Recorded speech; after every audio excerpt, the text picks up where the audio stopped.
Supposedly Empty by May Chaplin. Read by Steve Chaplin. Fade in. Black and white. Exterior. Chicago Main Post Office Day. Title. Chicago Main Post Office, 1991. Warm spring winds blow hard. Customers hurry in and out, fighting the front door. Interior, Chicago Main Post Office, day. A large room is filled with machines and workers sorting mail. Ceiling fans whirl.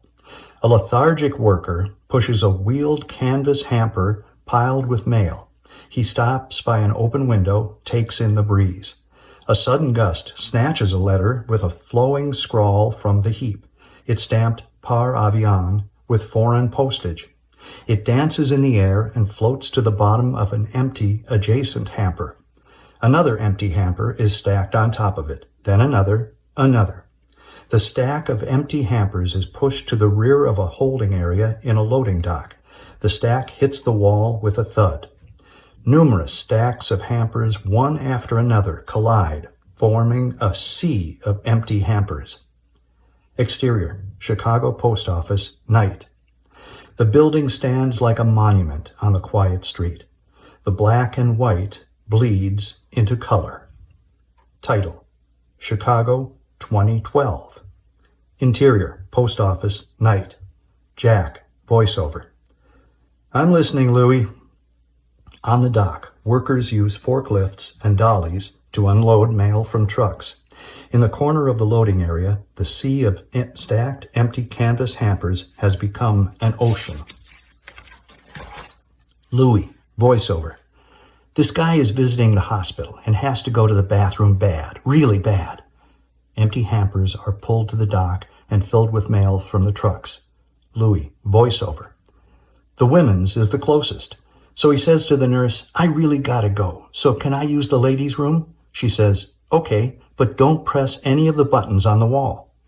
Mail is dumped into a sorter. Letters shuffle through to the other side. Chugging machines straighten and stamp. Louis, voiceover. So he's sitting on the john, and he sees these 4 buttons. The first one says BW. He presses it. Warm water washes his butt. Feels good. Flats of sorted, coded letters piled next to buckets of packages and envelopes are loaded onto waiting trucks. Way in the back of the loading dock, hidden from the view and use, the old stack of hampers remain, filled with age and a single letter. Exterior, Chicago Post Office, dawn. The trucks rev and speed onto the street, turning in different directions. It's spring. Louis, voiceover. The next button says BD. He presses it. Warm air dries his butt. It feels great. Exterior, Chicago Freeway, morning. The sun sears the horizon, dazzling the rooftops. A single USPS truck exits the Kennedy Expressway onto Fullerton Avenue. A billboard reads, Welcome to Bucktown. Louis, voiceover. The next button says BP. He presses it. Powder smooths his bottom. The last button says ATR. Exterior, Bucktown, Post Office, morning. The USPS truck pulls into the station dock. Louis, voiceover. He hesitates, but he's got to press it. Instantly, he's in terrible pain and blacks out. Interior, Bucktown, Post Office, morning. Unloading clerks raise the dock garage door. The open truck door piled with mail fills the bay opening. Louis, voiceover. He wakes up in a hospital bed. He looks up at the nurse. What happened? She says, ATR is automatic tampon removal. Your penis is under your pillow. Break room. 4 men in carrier uniforms, shorts, sit around a table. Warren Jakowski, Jack, a fit 42, graying with a worn-kind look, reads the morning paper, the leader of the pack. Louis Hoffmeyer, 40-something, balding, animated, pleads. Louis, get it? Your penis is under your pillow. Dale Farmington, big dumb farm animal, 30, big, pushes away from the table. BDFA, it's a chick joke. Who brought the rolls? He leans over and grabs a kolachki. Takes a bite. Jimmy Newman, tall guy, 35, tall, studies big dumb farm animal as he chews. Tall guy. What kind? BDFA, poppy seed. Big dumb farm animal chugs coffee from his thermos. Tall guy points to the rolls. Big dumb farm animal tosses him one. Louis. The joke is funny. Jack. Tell them the joke is funny. Jack. Maybe it's the way you told it. Louis. I told it just like I heard it. Jack's watch beeps. He pushes a button to turn off the alarm, stretches. The paper slides to the table. Like robots, the men head out the door. On the way out, big dumb farm animal snatches another kolachki. BDFA. Okay, it's BW, BD, what's the third one? Workroom floor. Mail is piled high in bins and flats around the sorting cases. The men pass carriers dutifully placing letters in the appropriate slots in the sorting cases. Louis. No, you didn't laugh. BDFA. Ha ha ha. Now, what was it? They pass a group headed to the break room. Louis. Not telling. They enter their cubicles clustered in the corner. Their real names prominently displayed at the entrance. Jack calls out as he sorts a fistful of letters. Jack. BP.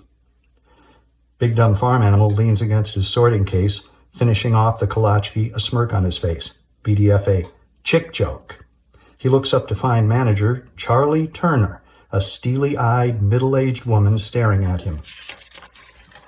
Charlie. Take your break in the break room. BDFA. I'll write that down. Charlie.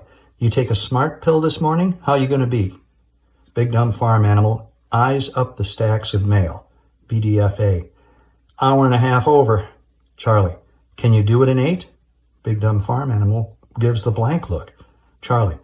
Give me an hour. Troy will do it. She moves on to the next cubicle. Louis rifles through a heaping bin of mail. Charlie. Let that go till tomorrow. He puts his arms up as if under arrest. Louis. There's first-class stuff in there. I'm just doing my job. Charlie. And I'm doing mine. How you going to be? Louis. 2 coverages and the Victoria's Secret catalog. 2 hours over. Charlie. Curtail the coverages and the catalog. Do it in 8. Louis. Are you suggesting that I drive in an unsafe manner? Charlie heads to the next cubicle. Tall guy stacks empty trays. Charlie. How you going to be? Tall guy. Charlie, is that any way to greet your favorite carrier? Charlie. Good morning, tall guy. How you going to be? Tall guy. I love when you sweet-talk me. She stares him down. He leans back on his case, pretending to count the mail. Tall guy. Let's see. I got an express package to get out. I got vacation holds to go through. I got 4 change of address forms to put in. I've got sculch to sort. Charlie. Intense. How you gonna be? Tall guy. Same as yesterday. Charlie. Okay. An hour overtime. She walks over to Jack. He's waiting for her. Jack. Charlie, you put on your bossy boots this morning? Charlie. I slept in them. She kicks a flat full of mail on the floor. Charlie. Curtail that. Jack. Shoppers. Dated for today. She winces. Slides it to him with her foot. Charlie. Yeah, okay. I'll give you a half hour. He smiles. She relaxes. He looks past her to the glazed-in office where a suit and tie, Sam Weston, watches them. Jack. You guys always lean hard. It's a game. Charlie. So is Russian roulette. She turns on her heels. He calls after her. Jack. I'll need 45. Charlie. Take it. Good-looking Troy Williams, 20s, a lean, mean working machine, throws letters into slots at his case, oblivious to the banter. His blonde-streaked hair, bulging muscles, and shorts, a little shorter than the rest, set him apart. Charlie eyes him up just a little before she proceeds. Charlie. Troy, how you going to be today? I need some extra help. He talks while he works. Troy. I can be back in 7. Charlie. Good. Carry an hour off of Route 8 and an hour and a half off of 22. Called in sick. He dips his head to her in a respectful salute. Troy. No problem. She gives him a lingering smile. Charlie. Thanks for all your hard work. Exterior, Bucktown Post Office, day. A line of postal trucks exit onto a tree-lined street and merge into traffic. Interior, postal truck, day. Jack speeds toward a stoplight. A quick break. At the corner gas station, Don Adler, in overalls, changes the price of the gas on a roadside marquee. Jack taps his horn. Don turns with a jerk to the horn. Jack motions with his thumb up, then down. Don's thumb shoots up. Don, hey, I found you a hubcap. Jack rolls his window down. Jack, the real thing? Don waves him off and returns to changing the sign. The traffic pulls forward. Exterior, residential street, day. Jack parks the truck, curbs the wheels, gears in park, sets the brake, turns off the engine. He fills his satchel with letters and magazines from the trays, lifts the bag to his shoulder, rolls up the window, gets out of the truck, locks it, clips the keys on his belt, punches the tape player on and walks, an earbud in his ear. Series of shots. At a front door, Jack takes outgoing mail from a mailbox. He lifts the mailbox lid and scans a UPC code using a device attached to his bag, then slides in the incoming. Another mailbox, lifts the cover, in goes the mail. Another mail slot, in goes the mail. Another pulls the lid, takes outgoing, replaces with ingoing. Another opens a front door, pushes the mail in a slot. Another, a dog barks ferociously behind a screen door, oblivious. He tucks the mail in the box. He walks down the steps, across the grass to the next house. Exterior house, continuous. Mrs. Putnam plants flowers in a clay pot on her doorstep. A caged parakeet swings and chirps. Jack approaches with a fistful of mail. He turns off the tape player. Jack, good morning, Mrs. Putnam. Mrs. Putnam, more bills? Jack, love letters. She giggles. Mrs. Putnam, how's Lucille? Jack, good days and bad days. Mrs. Putnam, give her my love. A smile tugs at his mouth. Jack, will do. He punches the start on the player. He grabs the next bundle of mail from the bag and walks away. Mrs. Putnam fingers through her mail. Exterior, Kubinski's Meat Market, day. The market is nestled in the midst of a line of shops. Kubinski's sign hangs above tables on the sidewalk. Jack parks his postal truck. Interior, Kubinski's Meat Market, day.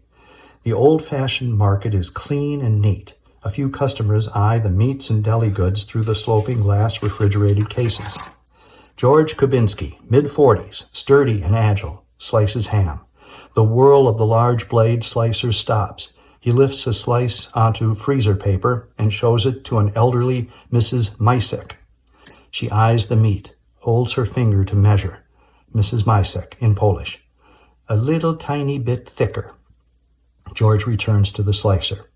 Jack enters with his bag of mail. He peers over the counter and sees the ham slice. Jack, scalloped potatoes? Mrs. Mysek nods. Mrs. Mysek, you come for dinner tonight. Jack, can't. Earl's closing his store, retirement party. Mrs. Mysek, he ain't that old. Jack, I'll pass on the compliment. George sets the wrapped meat on the counter. George, it's on your charge. Mrs. Mysek to Jack, I expect my mail at 2:30. Jack, I'll be there. Mrs. Mysek tucks the meat in her bag. Mrs. Mysek, George, you got a good brother-in-law. George, you got a good mailman. She nods and heads for the door. Jack, what's for lunch? Jack sets mail on the counter. George slides him a white deli bag. George, pierogies, potato and cheese, stuffed cabbage. Jack, she should like that. Jack grabs the bag. Jack, see you at Earl's party. Is Maggie coming? George shakes head. Some rental deal to close. Jack, later. Jack heads for the door. George helps a customer. Exterior bungalow, day. Trees and plants nearly obscure the view of the small home. Jack's postal truck is parked in the driveway. Interior, bungalow, kitchen, day. A microwave beeps. A handful of mail scatters on the table near a Kubinski's Meat Market bag. Jack dishes up food. Jack, Ma, you awake? Lois, off screen. Warren, is that you? Jack, yeah, let's eat. Jack shovels food into his mouth, heading to the table. Lois Jakowski, 70, bright, bottle-red, curly hair maneuvers a walker through the doorway. She manages her way to a chair. Jack glances at her as he wolfs. She peers down at the plate of pierogies. Lois. Ruski? Jack. Nods. Eat. Lois. Didn't we have this last week? He ignores her. She nudges the stuffed cabbage dish. Lois. Yeah, with the cabbage. She takes a bite.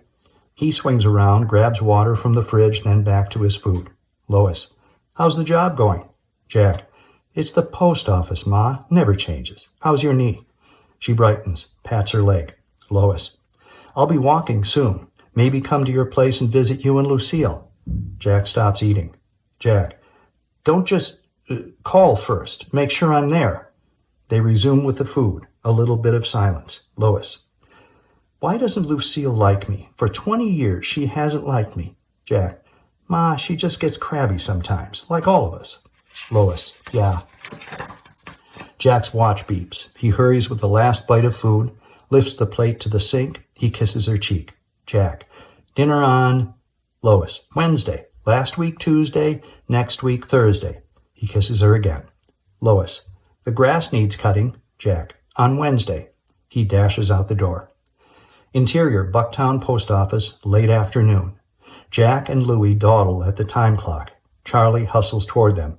Charlie. What are you waiting for? Your tour is up. Jack. Look, Charlie, we worked this click. They stare each other down. The clock clicks. The guys punch out. Charlie glares. Charlie. You're not supposed to wait. Jack. Remind me again tomorrow if I forget. Louie. Remind me too. Charlie hurries away, giving off a perturbed sigh. Louie. What's with flexing muscle at the time clock? Jack. It's the new boss.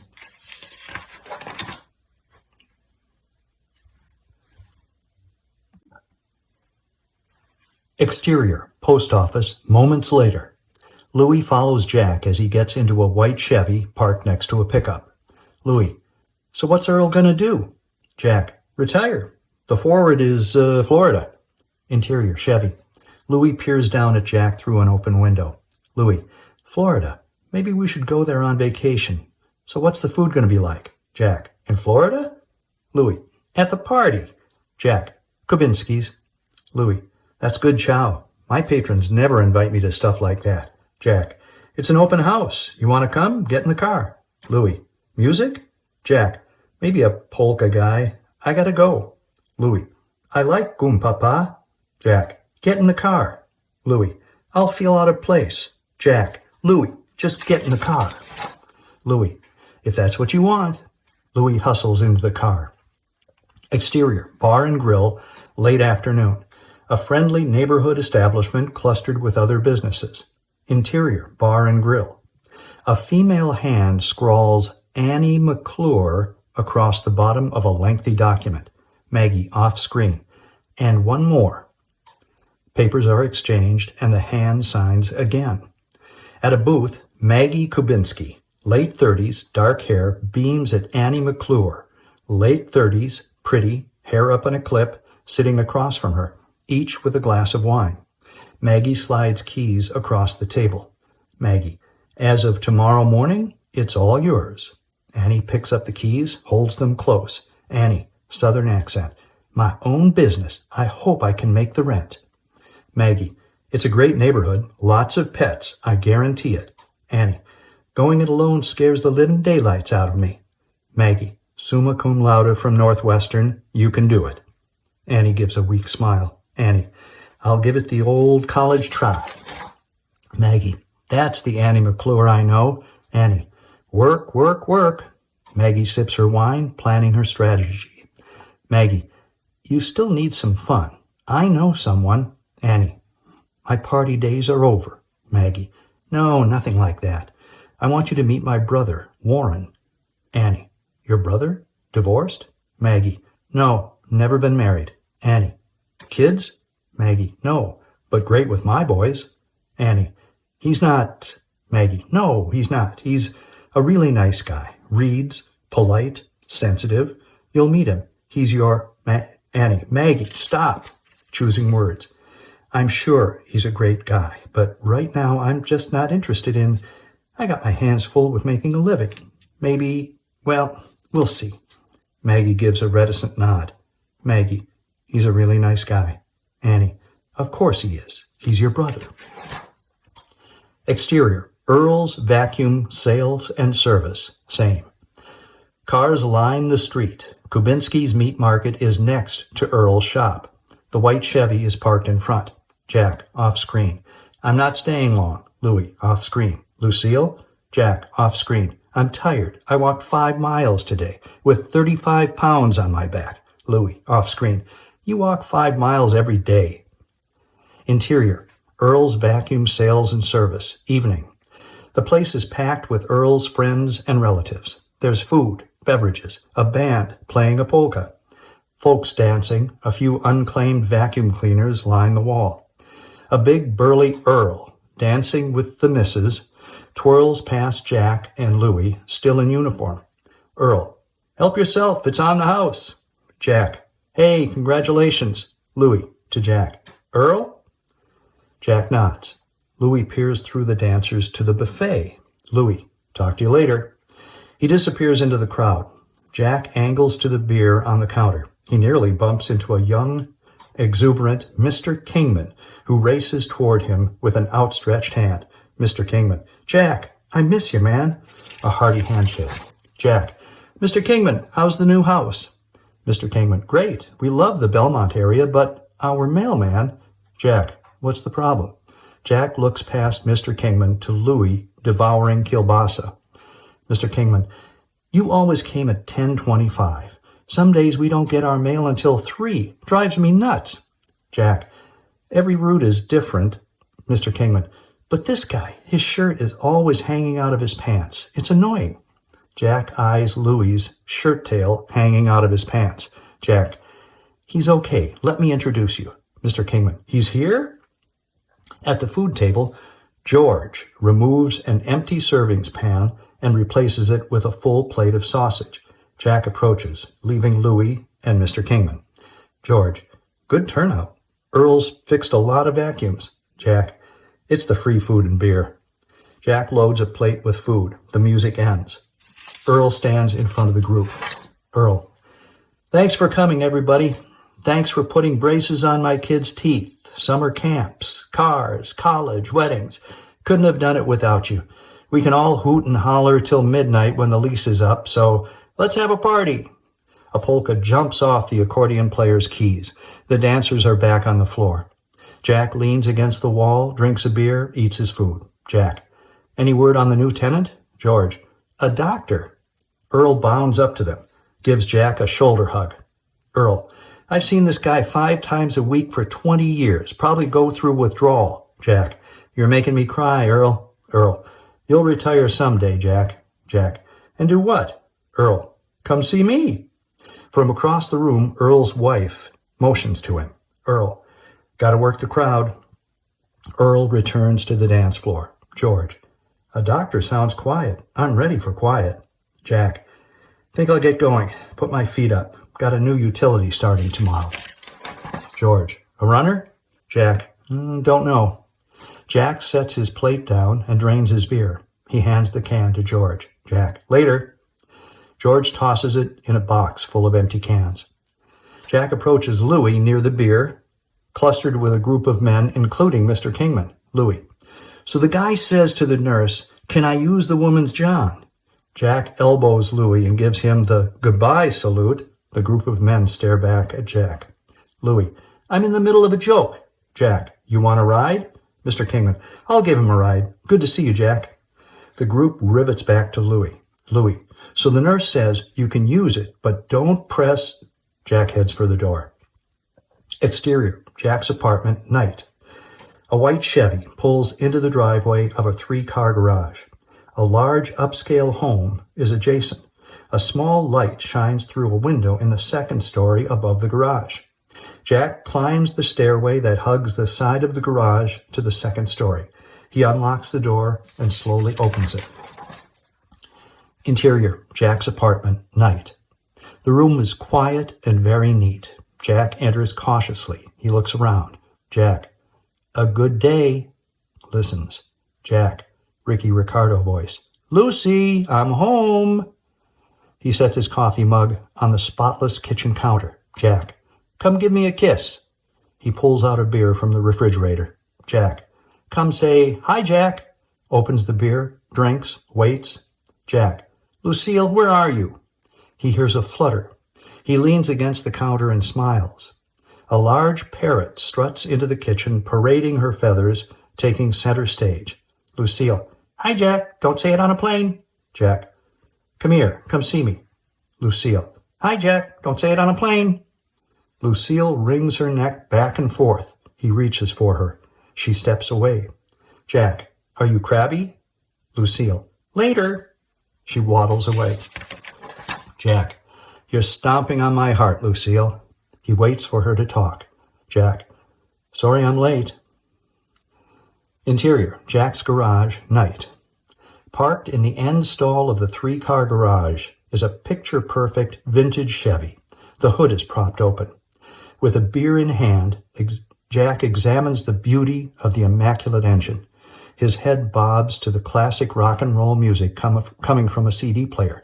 Lucille, perched on top of the player, mimics his bobbing.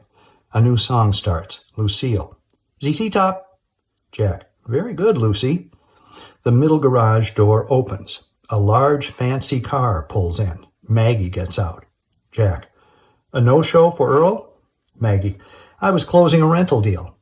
She leans against the vintage car, a little weary. Maggie, Mom called me. Jack, she's tired of the deli food. Jack turns down the music. He leans on the car next to her.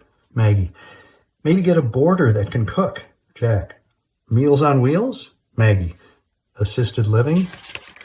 Jack, let's think on it. Maggie meanders to the engine. Maggie, how's Betty tonight? Jack, still no hubcap. Maggie looks at the naked tire. Maggie, a friend just moved into town to start a business, the one I was helping tonight.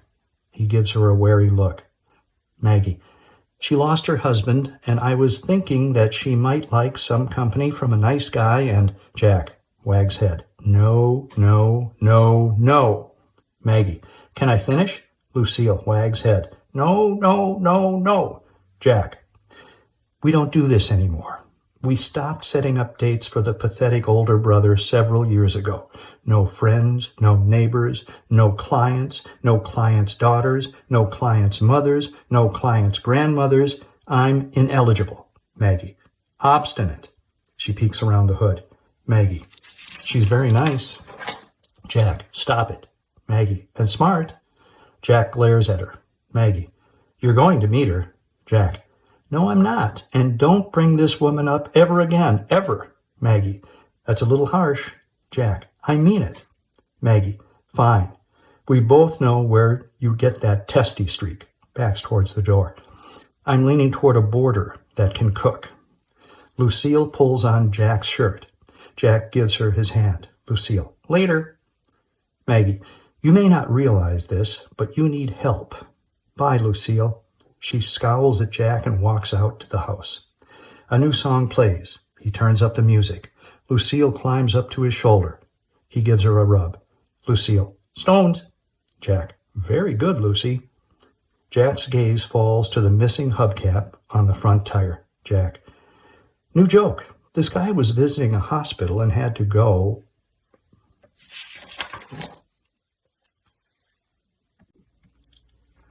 Interior, Bucktown Post Office, morning.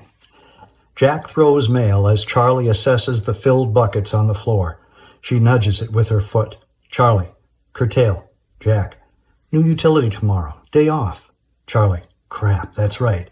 Okay, take it out. How are you going to be? Jack, hour over. She groans. She glances over her shoulder at Sam Weston. He motions her to the office. Jack notes the waving hand. Jack, should have stayed a carrier. Charlie, should have stayed a virgin. Turns to go. Pray for me. Troy Williams hurries past him, carrying a bucket of mail. Jack's watch beeps. He dings the bell on the case. Jack calls out, break time, scholarly gentlemen.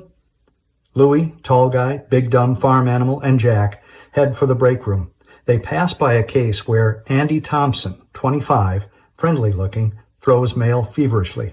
Jack stops to watch the kid. Jack, hey, Andy, you're on my route tomorrow. Andy looks up. Andy, you Warren? Jack, for Jakowski. Andy, oh, okay. You got time to show me the case? Jack, after break. Come on. Andy looks for Charlie, then follows Jack to the break room. Troy Williams passes them, pushing his hamper at top speed. Jack, the Golden Jet.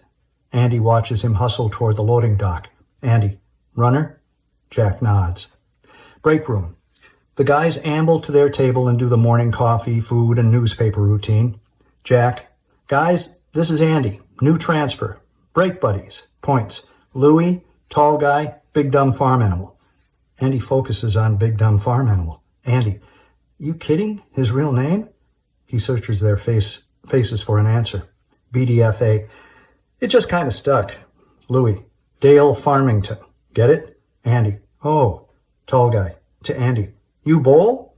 Andy, apprehensive, searches their faces, anticipating a joke. Andy, I've bowled. Tall guy, good. We're looking for an alternate. Show up tonight at 7 at Center Lanes. Andy, astonished. Yeah, okay. Jack grabs a section of the paper. Jack, welcome to Bucktown Post Office. Andy, thanks, guys. Thanks a lot. My girl just broke up with me and I'm feeling kind of down. The guys stare at Andy, stunned by his openness. Jack's cubicle. Jack and Andy study a map at the case. Jack points. Jack, you start here, follow the markings, points to the case. It's cased from the lower left to right, then up. The forward and hold cards are in order. Andy, dogs? Jack pulls down a red card from a slot in the case. Jack, 4. 2747 West Armitage, big black lab, Satan. Nearly came through a plate glass window on me. The other 3 are manageable. Andy, treats? I got milk bones. Jack, no. Absolutely no. Andy, okay. She's on me about scan points. Jack, wants to know where you are.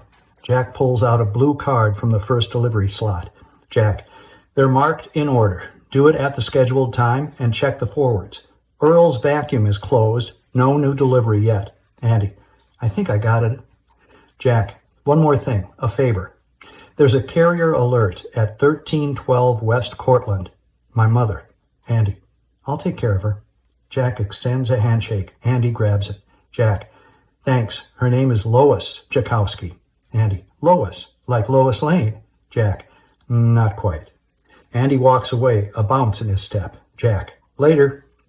Amused. Jack shakes his head, throws the mail. Exterior, bowling lanes, night. Louis drives his pickup into the busy parking lot like a maniac. He searches for a place to park. Louis, voiceover. I'm sitting at Subway, eating my lunch, and I see this guy with a kid. I'm thinking, I know this guy. Where do I know this guy from? A car backs out of a parking spot. He nearly rear ends it. The woman gives him the finger and drives away. He pulls into the spot. Louis, voiceover. It's driving me nuts. I get into the truck, and there he is, right there on the Advo card, on the have you seen me side. He gets out of the truck and dashes for the entrance. Interior, bowling lanes, continuous. All the lanes are busy with the rumble and smack of the game. Louis, voiceover. The kid looks a little different, but kids change. I'm sure it's the guy, so I call 911. He spots tall guy, looking pissed, giving him the arm swing. Louis hurries over to their lane. Louis, voiceover. The cops come, and that's a good 35 minutes, so I'm screwed on my scans. Jack, tall guy, and big dumb farm animal hold their breath as they watch Andy, with the worst form in bowling history, barely get the ball to the pins. 8 pins remain. Louis, voiceover. I realize I'm missing a DPS tray. Go back to the station. Charlie's on me like dog shit on a shoe. The guys act like it's a bad dream. Andy waits for the ball to return. Louis, voiceover. Then I'm trying to hurry and get back on time and meet a cop coming the opposite way. He flashes his cherries at me and gives me the thumbs down. I slow down. Andy rolls for the spare. They hold their breath. 5 of the 8 pins fall. Louis, voiceover. So I'm a good 45 over. Charlie's on my case. Hauls my ass into the office. Acts like I went AWOL and... Andy walks toward them, looking and feeling confident. Louis sits on the bench, putting on his shoes. Tall guy. And what? Louis. What do you mean, and what? BDFA. You were in the office. Jack picks up his ball, faces the pins. Louis. Oh, that. I talked my way out of it. Stand up tomorrow. Saw notes. New big man is doing the I'm a safety guy, safety first talk. Same old bullshit. Jack turns to Louis. Jack. Louis, what happened with the guy at Subway? Louis. Which guy? Jack. The guy on the advo card. The guy, have you seen me guy. The 911 guy. Louis. Oh, that guy. Wrong guy. He was a little pissed. Andy. Boy, you had a bad day. Jack wags his head, throws his ball down the lane. Interior. Jack's bedroom, morning. The sun filters in through the blinds. Lucille stands on a perch, chasing the light with her beak. She squawks. Jack rolls over in the bed and holds his arm out to her. She walks up his arm to his back and pulls his hair. Jack. Morning, Lucy. Lucille. Hi, Jack. Don't say it on a plane. He stretches her neck toward the door. Jack. Pancakes? She flutters her wings. Interior, library, day. At a bookcase, Jack, in jeans, chooses a few books on tape. He reads the back on one, then returns it to the shelf. Jane, a middle-aged librarian, pushes a book cart up to him. Jane. Jack, that's right. You're off on Wednesday this week. Jack. You keep better track than I do. Jane. I saved some tapes for you at the desk. No fiction. Ask Len for them. Jack. Thanks. Jack shoots a glance to the desk. Len, a graying older man, works at a computer. Jack approaches. Len sets the tapes on the counter. Len. Ones you haven't read. Jack. You said haven't read. Len. Eyes, ears, all the same. Jane will have more next week. She always watches for you. Jack looks at Jane. She smiles and waves goodbye. Exterior, Lois's bungalow, afternoon. The solitude is shattered with the grrr of a lawnmower. Jack, wearing headphones, appears, pushing the machine. He starts the trek, rounds the corner, and zones out. Lois watches from the front window. Interior, gas station, afternoon. At a computer, Don Adler moves a mouse at lightning speed as he cruises the internet. Jack hovers at his shoulder. Don. Take a peek. It's mint. Jack. Original? Restored? Don. Look at it. A beautiful hubcap twirls on the screen. Jack. Very pretty. Don. $40. A steal. Jack stands up straight. Jack. Who is this guy? Don. Hubcap Pete. Jack. No. This guy does replicas. I want the real thing. Don swivels in his chair away from the computer. Don. No one will know. Jack. I'll know. Don. You want to finish this car? Jack. No replica. Don. You're making me nuts. Jack's watch beeps. Don. You got to go somewhere? Jack. Afternoon break. Jack digs in his pocket and heads to a vending machine. Don. I'll take a cola. Interior, Kubinski's Meat Market, afternoon. George fills a bag with food. Jack sits, drinking coffee. Jack. What are we having tonight? George. Maggie's making spaghetti and meatballs. Jack. Lucille will drive Ma crazy. George. Put her in the kitchen. Jack. Lucille or Ma? George chuckles. Just about to give Jack the grocery bag, he pauses, gives Jack an unsure look. George. Maggie's friend that just came to town is really a good... Jack. George. You promised you wouldn't do this. It's bad enough. I get it from her. Jack grabs the bag. George. Well, I'm getting it from her too, to give to you. Jack. Ignore her. Change the subject. George nods in understanding, plodding. George. I met the doctor next door. Very nice. Should be quiet. Likes pierogies. Jack. You think Earl's going to be happy?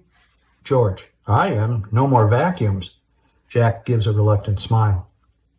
Interior. Maggie and George's dining room, night. The room is tastefully modern. The family is seated at the table eating spaghetti. Lois at one end, George the other, Jack, Maggie, two boys, Nick, 17, Preppy, and AJ, 15. Lois. I met the nicest young man today. His name is Andy. Jack. New utility. Lois. We had lunch together. He offered to share his sandwich with me. Isn't that nice? Maggie. Ma, I'm not sure you should be letting people in we don't know. Jack, he's okay. A piercing squawk comes from the adjacent room. They ignore the noise. George, did I send everything you need? Lois, do you have bananas? Maggie, we'll get you bananas. Lois, I've made a list.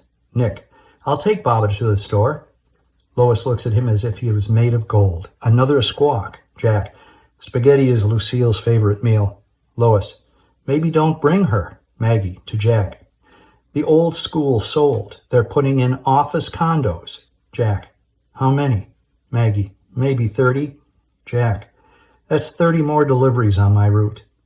Maggie, relax. It's 2 years out. AJ, to Jack, I need to interview a war veteran. School stuff. Jack, I hardly remember it. Find somebody just coming back now. Lois, you should talk to Andy. He was in Afghanistan. Jack, he was? Lois, got back 2 years ago. His girl just broke up with him. The poor boy is devastated. The squawk is long and loud, a whistle. Lois gives Jack a loaded look. Maggie, to Jack, George says the new doctor is very pretty. Nick, to George, you told Mom that? George, I said attractive. Jack gawks at George. Jack, a woman. You said doctor, nice and quiet. A loud thud and screech stops them all. They turn to the closed door. Jack, she's hungry. He lifts his plate and leaves. Lois, he'd rather eat with a bird. At the front door, AJ holds the walker as Lois puts on a sweater. Maggie waits nearby with a container of leftovers. Jack holds Lucille on his arm. Lois, I'll have another list by Saturday. I'm almost out of half and half. Jack, Ma, I'm thinking we should sign you up for Meals on Wheels. Lois stops as if a sword has been placed through her heart, then summons composure. Lois, Warren, I had knee surgery, not brain, heart, or kitchen surgery, knee surgery. Indignant. Meals on Wheels. A horn honks. AJ gives Lois her walker. Maggie hands over the leftovers. Lucille, later. Lois would kill the bird if she could reach her. Lois, to Maggie, the spaghetti was delicious. Maggie gives her a kiss on the cheek. Maggie, bye, Ma. Jack, bye, Ma. Lucille, later, later. Lois wobbles out the door, AJ at her side. The door closes. Lucille, Warren, Warren, Warren. Maggie, get her everything on the list. Jack, yeah. George appears with 3 cans of beer. Interior, Jack's bedroom, night. Jack takes a drink of beer, then sets it on a nightstand. Lucille watches from her perch. He opens the closet door and reaches for a uniform shirt, shorts, and belt. The door swings wide. There, hidden from view, are large black and white photos of a young Jack in a war-torn desert, in uniform with his gun, with his buddies, with children, with a beautiful young woman in khakis laughing, a camera around her neck. He closes his eyes. The pictures move in his mind. The young woman's smile is dazzling. The sound of a bomb explodes. Boom. He closes the door and lays clothes on a chair, takes socks from a drawer, tucks them in his shoes, and places them on the floor by the clothes. Lucille, go to sleep. Interior, Bucktown Post Office, morning. Stacks of mail and buckets surround the cubicles. Carriers sort through and case the mail. Charlie walks up to Jack as he works. Charlie, how you going to be today? Jack, half hour over plus the meeting. She counts his buckets. Charlie, what meeting? Sam Weston stands front and center on the workroom floor. Sam, just a quick meeting. Jack, along with all the other carriers, step out of their cubicles and give Sam full attention. Sam, folks, we missed 3 scans yesterday. The computer needs to know delivery times. Scan out before you hit the street. I'm getting heat from upstairs. We need 100% on the scans. Charlie whispers to Jack, how'd you know? Jack, Louie. Charlie's eyes shift to Louie. Louie sits on a stool, cleaning out his ears. Sam checks notes. Being new, I think it's important that you know I'm a safety-first guy. I'll be out there checking that seat belts are on, doors closed, and please always turn off the engine when you dismount your vehicle. Safety first. Checks notes. We've been targeted to have equipment replacement. The old canvas hampers will be traded out for more ergonomically efficient plastic hampers, easier on your backs. Claps and whistles erupt from the carriers. Sam, rain today. Be careful out there. That's it. The carriers return to their cubicles. A rumble of thunder fills the room. Jack lifts a bucket of mail onto his counter. Charlie waits. Charlie, do it in 8. Jack, with the rain, boy, that's another 15. He keeps working. Charlie kicks a bucket of mail. Charlie, curtail, points to a flat. That too. Do it in 8. She leaves in a huff. Sam watches from the office.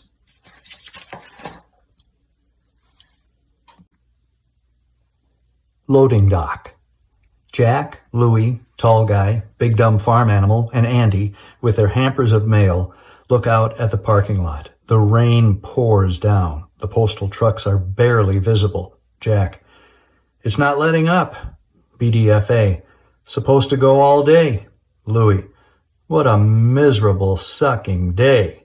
Tall guy, why didn't I study in high school? Louie, yeah, you could have been an astronaut. The sky ignites with electricity. A rumble follows. Exterior, Kubinski's Meat Market Day. It's pouring.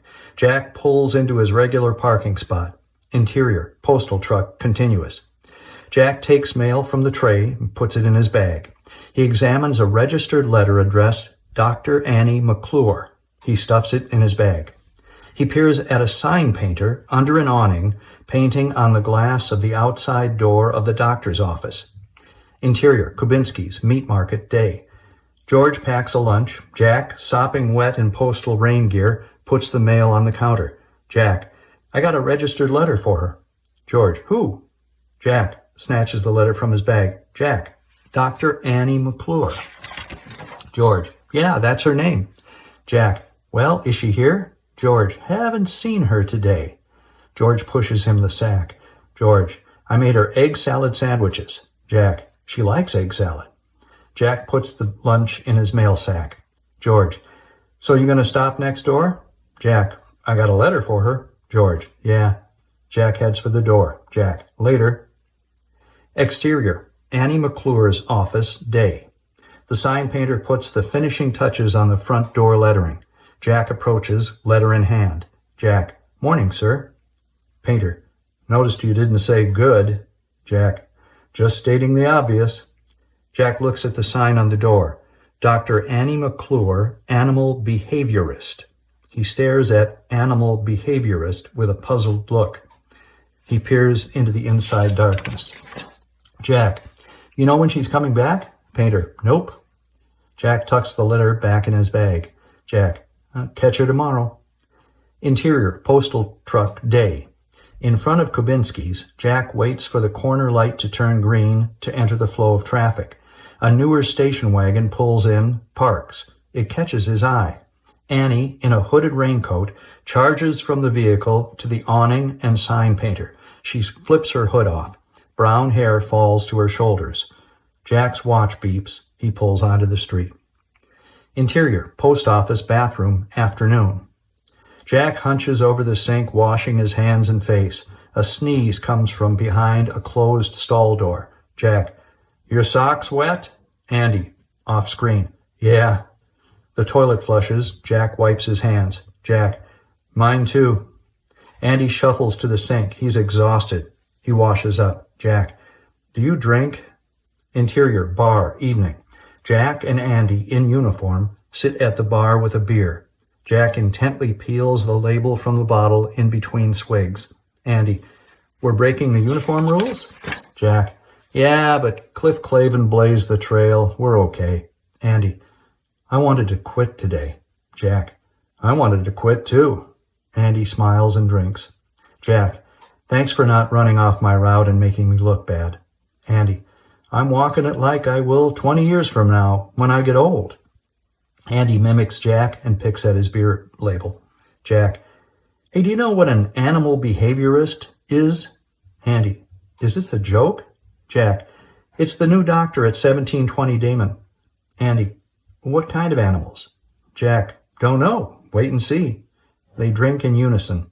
Andy, I'm liking the station. You guys are awesome. Jack, You got to stop talking like that. Andy, like what? Jack, I don't know. Nice. Andy, that's what Missy says. Jack, your girl? Andy, ex-girl. Jack, she dumped you because you were too nice? Andy nods. Jack drinks. Jack, haven't heard that one. Andy, hear it all the time.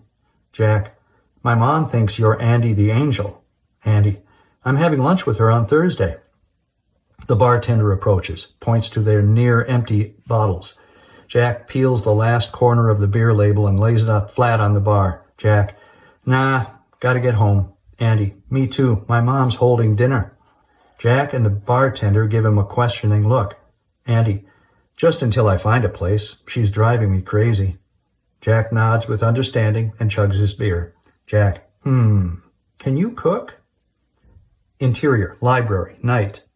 Len works at the computer behind the counter. Jack, in uniform, approaches. Len gets up. Jack, Len, can I leave a message for Jane? Len, yes, of course. Jack tugs a folded note from his pocket and hands it to him. Jack, thanks. Len, you're welcome. Jack leaves. Len fingers the note. Interior, Jack's apartment, night. Jack, in uniform, enters the front door. He scans the room, pillows off the couch, drawers open, kitchen utensils strewn. Jack, Lucy, I'm home. He listens to the quiet, heads for the kitchen. Jack, naughty girl. Flips on the light. The kitchen is a mess. He picks up a towel off the floor and trips on a cup. He catches himself on the counter. It's chewed. Jack, damn it, Lucille. He listens for her. Nothing. A worried look crosses his face. Jack, Lucy, I'm home. He walks to the bedroom, turns on the light. Kleenex and toilet paper litter the floor. There she sits on her perch. She stares at him. Lucille, hi, Jack. Don't say it on a plane. Interior, Bucktown Post Office, morning. Jack's case is piled with mail. Buckets surround him. Charlie appears. She eyes the mess. Charlie, how you going to be? Jack, what's DPS like? Charlie, same as usual. Jack, I've got 2 coverages. I'll need 45. Charlie, keep it to 8. Give me the 45. Troy will do it. Jack stops throwing the mail. He looks over at the office. Sam is watching. Jack, I got my 8 yesterday. Charlie, and you've got it again today. Jack leans a little closer to her. Jack, not the Golden Jet, please.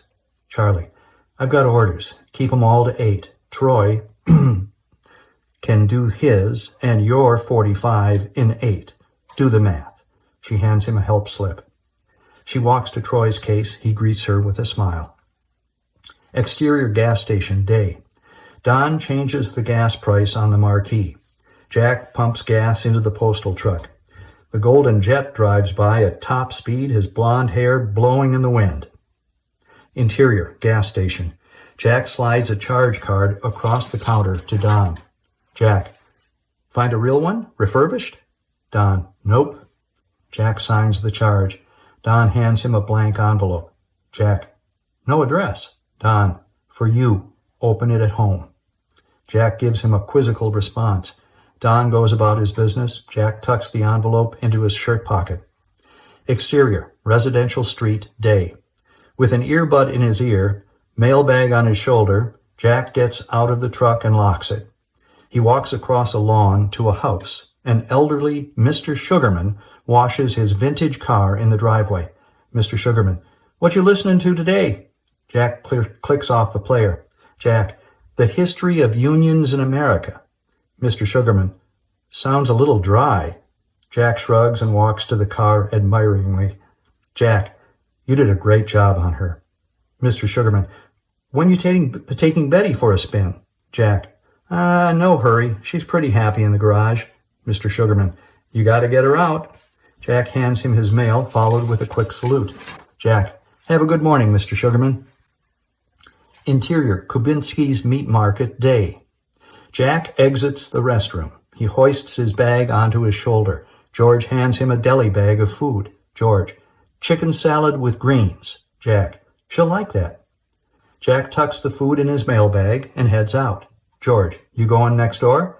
Jack holds up the registered letter. Jack, later. Exterior. Annie McClure's office, moments later. Jack peers in the window. Lights on. He tries the door. Open. He enters. A soft ding accompanies the open door. Annie, seated behind a counter working a computer, looks up at him. She smiles. Annie. The mailman. Jack reaches out with a letter. Jack. Hi, my name is Jack. A deep growl resonates from the corner of the room. He jerks toward the noise. Seated in the corner on a vinyl sofa is an elderly Mrs. Thornton with 3 dogs, large on a leash, medium sitting at her feet, and small in her lap. Large growls again, showing teeth. Medium stands up and sniffs the air. Small sits up and begins to yip. Jack. Shit. Large breaks Mrs. Thornton's grip on the leash and charges toward Jack.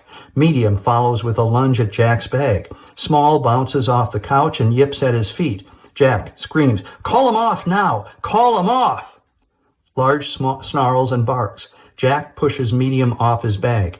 The letter slips from Jack's hand onto the floor. Annie races around the counter. Mrs. Thornton rises. Mrs. Thornton, Boys, come here now! Annie tries to grab Large's leash, but he circles Jack, blocking his path to the door. Large barks, growls, ears back, hair on his back at attention. Medium lunges again at his bag. Jack pushes him down again. Small continues to yip at his feet. Jack kicks Small in the chest, sending him tumbling across the floor. Jack checks the exit route and sees Large and his teeth a few feet away. He reaches for his dog spray on his belt. Jack, I'm going to spray. I'm spraying him. Annie once again lunges for the leash. Annie, no, you can't. No. She trips and falls spread eagle on the floor. She's stunned. Jack faces Large, extends his hand holding the spray, and pushes the button. Yellow liquid streams from the can in his hand into Large's face and eyes. Large jerks with shock. He howls a cry and hurries back to Mrs. Thornton. Jack stumbles out the door, tripping on Annie. She gets out a groan of pain. Mrs. Thornton protectively embraces Large. Mrs. Thornton, my poor baby. Interior, Kubinski's Meat Market, continuous. Jack staggers through the door, barely able to breathe. Customers stare. George rounds the meat case to help him. George, are you hurt? Jack gulps for air. His bag slides off his shoulder. He sits on a chair. His head falls into his hands. George, take it easy. A glass of water appears on the table. George hands it to Jack. Jack takes a drink. George, what happened? Jack, 3 dogs. She had 3 dogs in there. A gasp fills the room. George makes his way to the window and peeks towards his neighbor. George, you spray him? Jack, yeah, the big one. Jack puts his head between his knees. Interior Bucktown Post Office, afternoon. Standing on the dock, Charlie watches Jack park his truck. At the door, Charlie stands like a statue, arms crossed as Jack enters. Charlie, you're late. Jack, had a little problem. Jack, Charlie, panicked. Vehicle accident? Jack hangs his head. Jack, had to spray a dog. Charlie, you get bit? Jack, no. Charlie, where? Jack, new delivery. I was picking up lunch at Kubinski's, went next door, and 3 dogs came at me. Charlie, 3 dogs? We're behind you on this. Don't go back there until we get this squared away. Hold the mail at your case. Write the report. Jack, yeah, didn't get a signature on a register. Charlie, we'll get it. Charlie heads down the hall, stops and slowly turns back. Jack is still standing there. Charlie, so you picked up lunch? Jack nods. Charlie, so where did you put the lunch? Jack, in my bag. But they both look at Jack's bag. Charlie, we might have a little problem.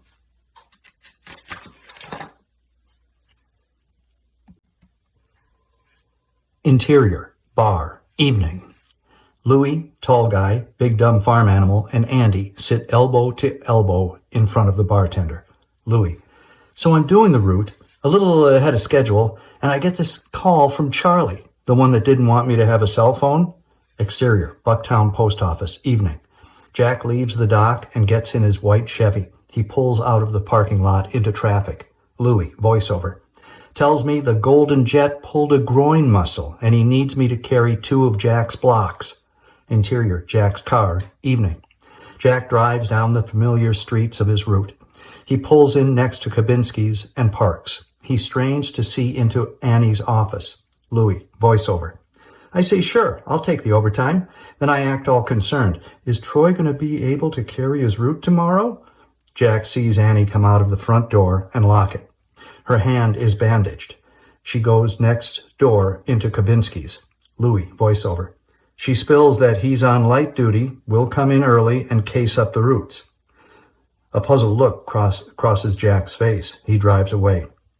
Louis, voiceover. In my own diplomatic way, I tell her that if the Golden Jet touches my case, the groin injury is going to seem like a hangnail. We came to an understanding about my case. Exterior bar, evening. Jack parks in front of the bar, gets out of his car. Interior, bar, continuous. The Break Buddy guys are still elbow to elbow at the bar. Louis.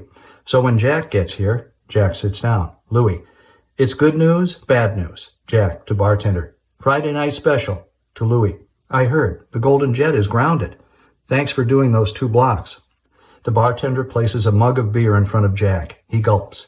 The guys wait and watch. Jack turns to them. Jack. I got attacked by 3 dogs today. Andy. All at once? Jack. Yeah. BDFA. Wow. Louis. You get bit? Jack.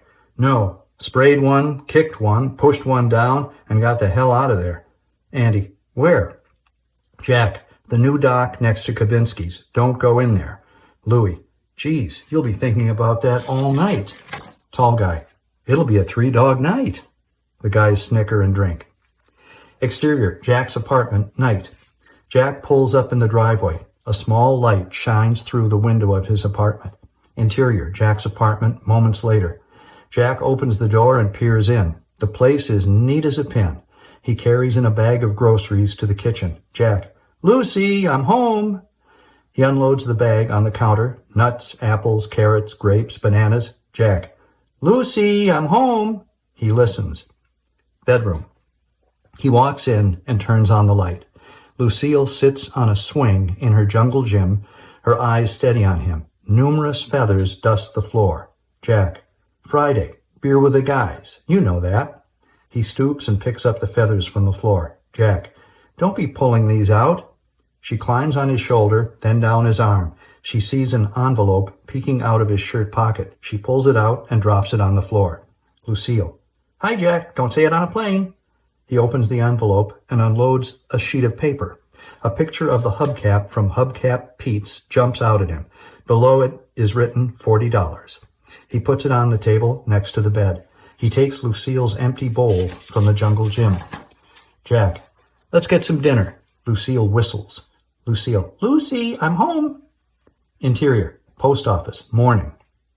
The letter in Jack's hand reads, Dr. Annie McClure, along with the address. He slips it into a slot on his case. Charlie walks around the corner. Jack. Probably do it in 8. I've got one last delivery. She chuckles. Charlie. I'm going over there today. Get the registered signature. Tell her the options. Jack. What about the food in the bag? Charlie.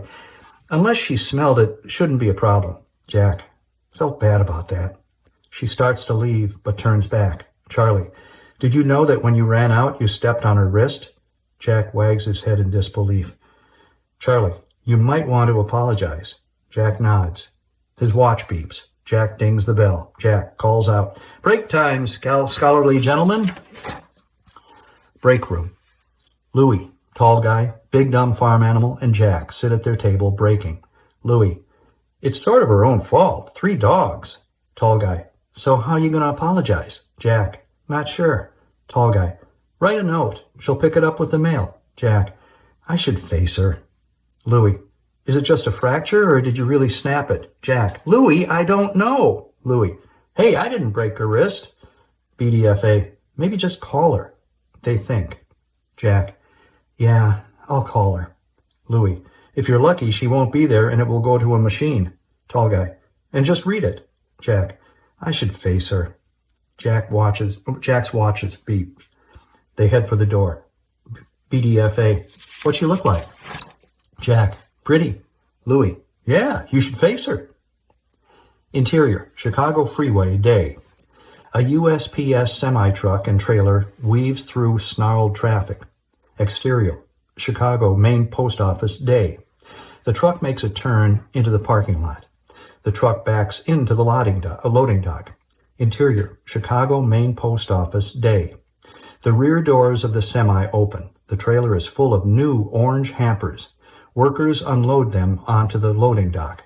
A forklift lifts stacks of old canvas hampers stored in the holding area and moves them to the loading dock.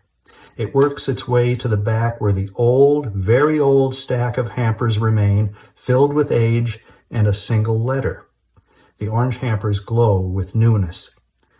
Exterior, residential street, day.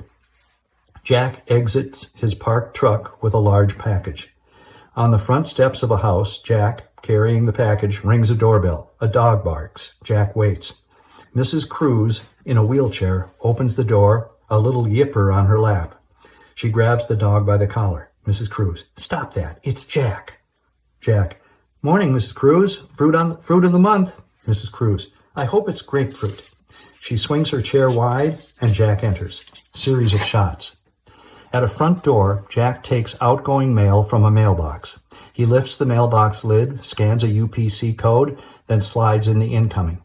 Another mailbox, lifts the cover, in goes the mail. Another, pulls the lid, takes outgoing, replaces with ingoing. Another, a dog barks ferociously behind a screen door. Oblivious, he tucks the mail in the box. He walks down the steps, across the grass, to the next house. Exterior, Kubinski's Meat Market, day. Jack pulls into his parking space. He strains to see into Annie's office. Nothing. He grabs his mail bag. Interior, Kubinski's Meat Market, moments later. Jack heads to the counter. George hands Mrs. Mysick a deli bag. Jack, to Mrs. Mysick. What's for dinner? Mrs. Mysick. Kiska and potato pancakes. Jack groans with delight. He slides his bag off his shoulder. She moves close to his ear. Mrs. Mysick. I heard about the dogs. Jack looks up at George's solemn face. Jack. I'm fine. Mrs. Mysick. Good. I see you with mail at 2:30. Jack. I'll be there. She makes her way out the door. Jack leans against the counter as George fills a deli bag. Jack. The whole neighborhood know? George. Everybody I talk to. Jack softens. Jack. Hey, I saw the pretty doctor come in here last night. I'm thinking I should talk to her. George. Good plan. Jack. Maybe call? George stops working and ponders the action. George. You could, or you could turn around. Jack understands. He turns slowly. Across the room sits Annie, the registered letter on the table in front of her. She waves her bandaged wrist at him. Annie. It's Jack, isn't it? He manages a nod. Annie. No dogs, please have a chair. She pushes a chair out with her foot. George gives him a shove. Jack makes his way to the chair. He's just about to apologize, but... Annie. First of all, are you injured? Jack shakes his head. Annie. Good, that makes one of us. Jack. I'm sorry. Annie. So am I. Now how can I get my mail? Jack. Come to the post office. Annie. How can I get my mail to my office? Jack. Did they contact you? Annie. Yes. The landlord won't put a box outside and won't put a slot in the door. What are we going to do? Jack. I'm going to do my job, Dr. McClure. Annie. Okay, I would like my mailman to deliver my mail to my office. Jack. Can you promise that there will never be a dog in your office when I deliver your mail? Annie. Jack, that's what I do. I help animals communicate better with their owners so they don't misbehave, so they won't hurt themselves, so they're happy. Jack. Well, until they are all happy, you need to get a box at the post office. Annie. And pick up my mail. When, Jack? When? Rush hour. Stand in line during a lunch. It's a hassle, a big hassle. Holds up letter. You were delivering my signed lease. We're stuck with each other. Jack. There are rules about dogs. 0 tolerance. She pushes away from the table, stands, looks down on him. Annie. I thought we could work this out. Jack. We just did. Annie sighs in defeat. Annie. I don't like my mailman. She trudges to the door past George. Annie. Thanks for trying, George. George gives her a wave. She's gone. Jack saunters up to the counter. George pushes the deli bag to him. George. It's a surprise. Jack takes the bag. Jack. She likes surprises. He puts the food in his bag, lifts the bag to his shoulder. Jack. I can't go in there if there's dogs in there. George. I know. Jack. This is not my fault. George. I know. Jack heads for the door. Interior, post office, afternoon. In the bathroom, Jack and Louie wash up at the sinks. Louie. So when she said it, was she mad, like screaming? Jack thinks back. Jack.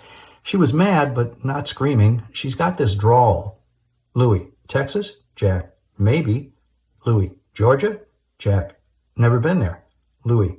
How about Louisiana? Jack. Louie, I don't know. Louie. Just trying to help you figure this out. They toss the paper towels in the bin and leave. Time clock. Jack and Louie punch their time cards. The Golden Jet limps, pushing a bin of mail. They ignore him and head out. Jack. You watching the game tomorrow? Louie. Going to the game. Jack. Oh, that's great. Louie. Got a date. Jack. A date? Louie. Internet. Jack. Again. Louie. Yeah, she likes sports. They're out the door. Interior, Maggie and George's house. Moments later. Jack, in uniform, carrying a full laundry basket, enters the kitchen through the back door. Seated at a table are AJ and Andy. A tape recorder is on the table. Jack. Hey guys, what's the deal? AJ stops the recorder. Jack sets the basket on a chair. AJ. My paper for school, remember? Baba got Andy to help me. Jack. What paper?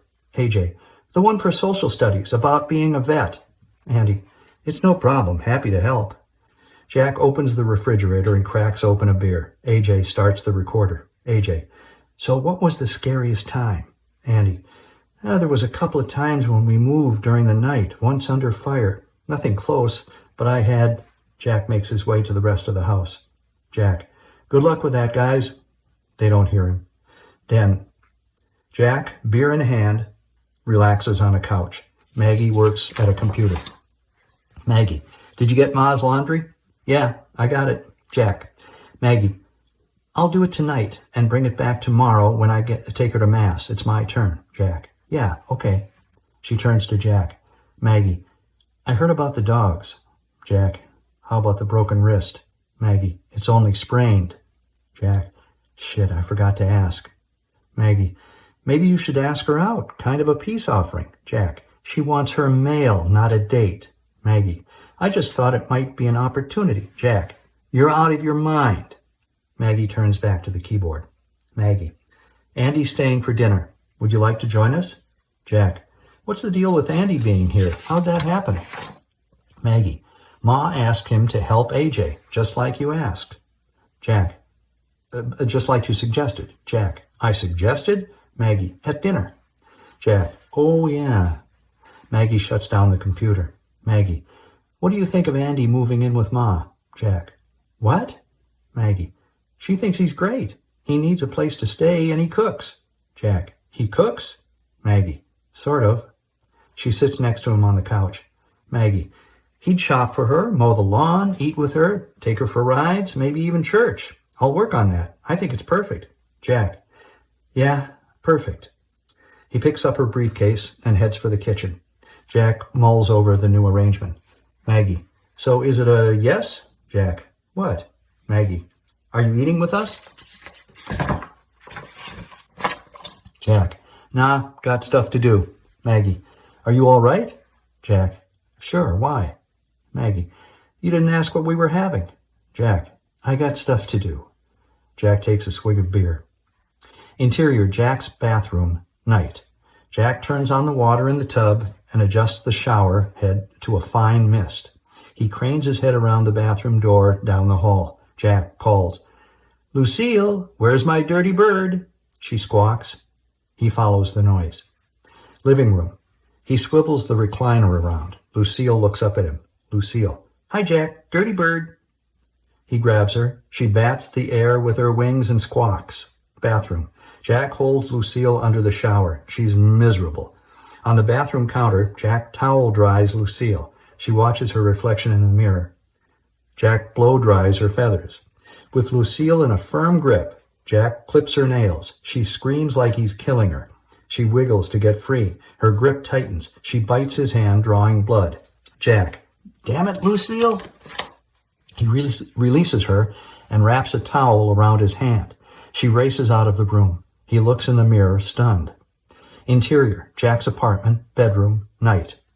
Lucille sits on her perch, almost asleep. Jack, ready for bed, studies the picture of the hubcap. He places it on the nightstand and turns out the light. Light from the living room shines through the door. Jack nudges the perch. Jack, lights out. Lucille makes a clapping sound and the lights go off. Jack pulls the covers up and forms the pillow to his head. Jack, sorry, Jack. He waits. Jack, sorry, Jack. Lucille, later. Jack rolls over. Jack, sorry, Jack. Lucille, go to sleep. Interior, library, day. Len puts books away from a cart. Jack, in jeans with a bandaged hand, approaches him. Jack, is Jane here today? Len, it's her Sunday off. Jack, did she leave anything for me? At the counter.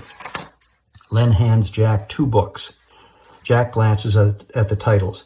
Memoirs of a Pet Therapist, Understanding Your Pet. Len gives Jack a letter. Jack fingers the envelope. Len, Jane is a fine person. Jack, yeah, she is. Len gives him a weak smile. Jack slips the note in a book. Jack, thanks, Len. Len, you're welcome. I'll tell Jane you came by. Jack, yeah, sure. See ya. Jack heads out the door. Exterior, Jack's garage, day. Jack washes the white Chevy in the driveway. The garage door is open, and Betty, the Chevy, is visible. A radio blares the ball game. Lucille suns herself on the grass. Jack sprays down the car with the hose. He playfully jerks the spray onto Lucille. She shakes off the water with a squawk. Interior, Jack's apartment, night. In the recliner, Jack reads the library books. Lucille asleep on his chest. He closes the book. He opens the envelope and reads the note. Jack, could only find books in hardcover. See you Thursday, Jane. Jack puts the note in the book for a bookmark and sets it down. He cradles Lucille in his arms and walks to the bedroom. Lucille sleeps on her perch. Jack opens the closet door and takes out a clean pair of uniform shorts, shirt, and belt. He places them on the chair and tucks a pair of socks in his shoes. He's about to close the closet door but stares at the photographs. He touches the face of the smiling woman. For a lingering moment, he places his palm on top of her. He closes his eyes. She moves towards him, arms outstretched, giddy with joy. They embrace. He buries his face in her hair. A bomb explodes. Boom! He shuts the door. Exterior, Chicago freeway, morning. A USPS semi-trailer takes the Fullerton Avenue exit passing the Welcome to Bucktown sign. Louis, voiceover. I won't be seeing her again. She's got this annoying laugh. Hard to explain. Sort of inverted. Yeah, inverted. Exterior, Bucktown Post Office, morning. The semi backs into the dock. Interior, Bucktown Post Office, continuous. The doors of the trailer are open. Dock workers empty the trailer filled with orange hampers. The old canvas hampers are stacked by the bay door. Louis, voiceover. Most people exhale when they laugh. She sucks the air in with this noise like she's swallowing something. I almost administered CPR before I figured it out. The stack of orange hampers are pushed into the workroom. Louis, voiceover. Got to the point I wouldn't say anything funny. Didn't want to hear her laugh. Try not being funny. Break room. Tall guy, big dumb farm animal, Louis and Jack drink, read, and relax around the table. BDFA. So what did you say to make her laugh? Louis. I don't remember. BDFA. You told her the hospital joke, where the guy goes into the woman's john. Louis pretends to consider this. Tall guy. He did. BDFA. I called it. Chick joke. Jack sets down the paper. Jack. Maybe you could get accustomed to the laugh. Louis shakes his head. Jack. I mean, if that was the only thing that bothered you. Tall guy. You really have a date? Jack's watch beeps. Tall guy, big dumb farm animal, and Louis head for the door. Jack stays at the table. BDFA. We get paid this week or next? Louis. The eagle shits this Friday. Big dumb farm animal laughs. Louis points to him. Louis. You got the guffaw laugh. Points to tall guy. Louis. You got the rat-a-tat-tat. BDFA. And Jack? Louis. He's got the once-in-a-blue-moon belly. The door closes. Jack sits alone, solemn, thinking. Interior, postal truck, day. Jack sits motionless. A deli bag from Kubinski's is on his lap. The world a blur around him. A bird dropping splats on the windshield. He jerks. His gaze shifts to Lois's house. Interior, Lois's kitchen, day. Seated at the table, Jack chows down on a sandwich. Lois cuts hers in quarters. Lois. Andy is moving in this week. It's all set.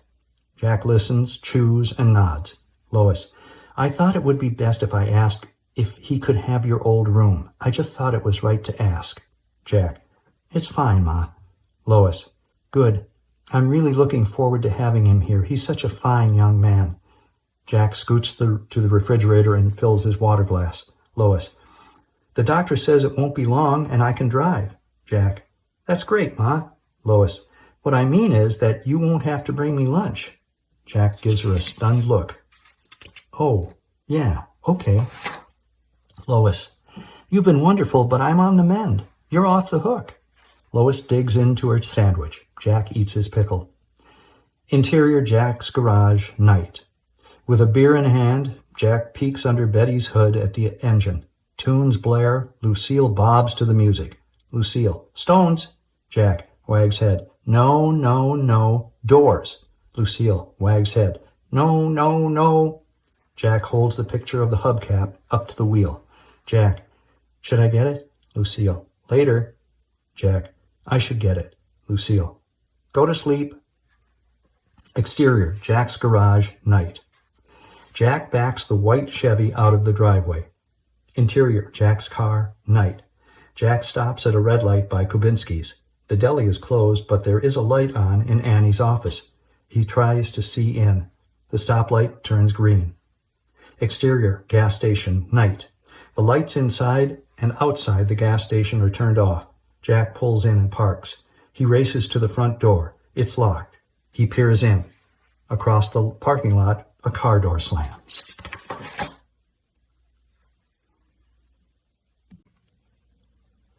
Interior, Don's car, continuous. Don starts the engine and turns to look before he backs out. Jack pounds on the glass. Don jumps with fright. Don. Holy crap! Don rolls down the window. Don. Geez, Jack, you scared the shit out of me. Jack. Hey, sorry. I want you to order the hubcap. Don. It's a good deal. Jack waits at the window. Don. I'll do it tomorrow. Jack. Good. Tomorrow.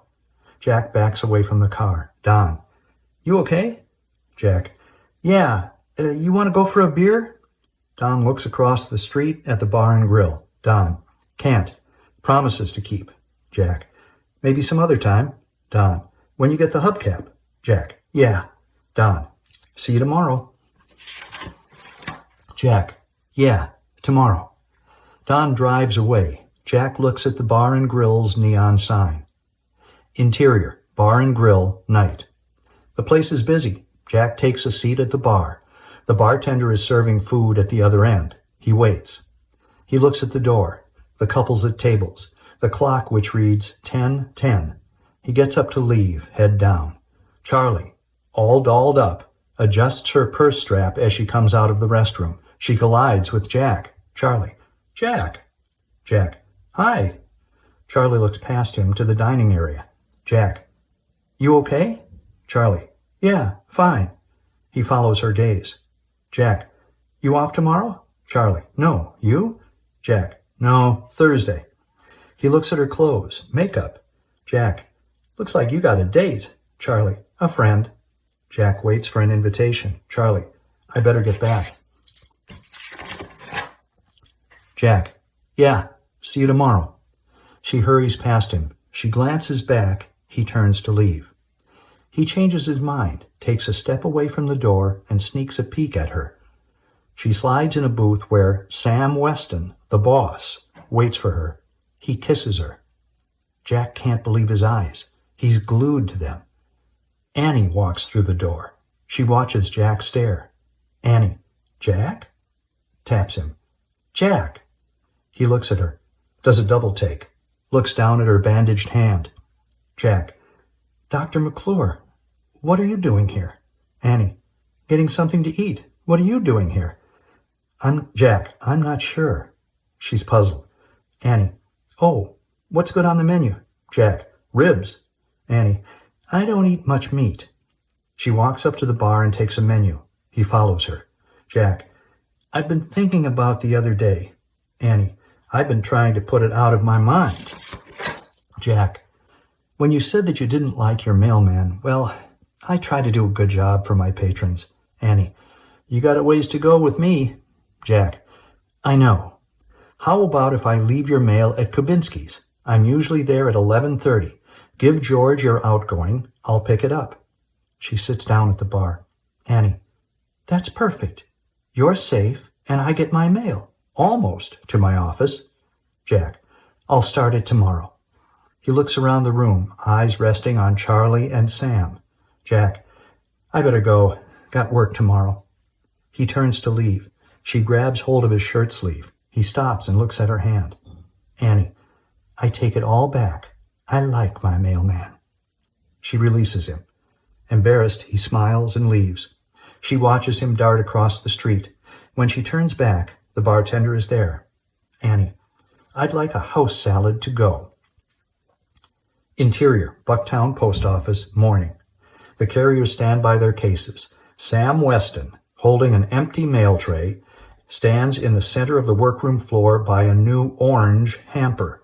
He demonstrates.